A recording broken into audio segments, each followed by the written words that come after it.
Everyone, কেমন আছেন সবাই? তো আশা করি সবাই ভালো আছেন। তো আমরা আজকে দেখব আজকের দিনের ইনকাম। তো সেজন্য আমি গ্যালারিতে চলে যাব। তো দেখুন আজকের দিনের ইনকাম 1050 টাকা, 11 তারিখ 12 মাস 2024 সাল। তো আপনারা চাইলে এখান থেকে ভালো পরিমাণে একটা ইনকাম করতে পারবেন। যদি আপনারা ইনকাম করতে চান তাহলে আমার ডিসক্রিপশন বক্সে WhatsApp number, Facebook ID link দেওয়া থাকবে।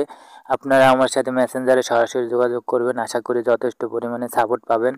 আর আপনাদেরকে আমি একটু আমাদের সেলফ মাই বিজনেস প্ল্যাটফর্মটা একটু দেখিয়ে দিচ্ছি। তো এই দেখুন, এটা আমাদের সেলফ মাই বিজনেস প্ল্যাটফর্ম। এখান থেকে আপনারা চাইলে ভালো পরিমাণে ইনকাম করতে পারবেন। তো আশা করি আপনারা বুঝতে পারছেন। তো আপনারা এখানে অনেক ধরনের কাজ আছে যেগুলো নিয়ে আপনারা মার্কেটিং করে ভালো একটা ইনকাম করতে পারবেন। এই যে দেখুন, অনেক ধরনের সিস্টেম আছে যেখান থেকে আপনারা কাজ করতে পারেন। তো তো এখানে অনেক ধরনের প্রোডাক্ট আছে যেগুলো আপনারা নিয়ে মার্কেট প্লেসে পোস্ট করে সেখান থেকে একটা আর্নিং করতে পারেন। তো আপনারা যদি কাজ করতে চান তাহলে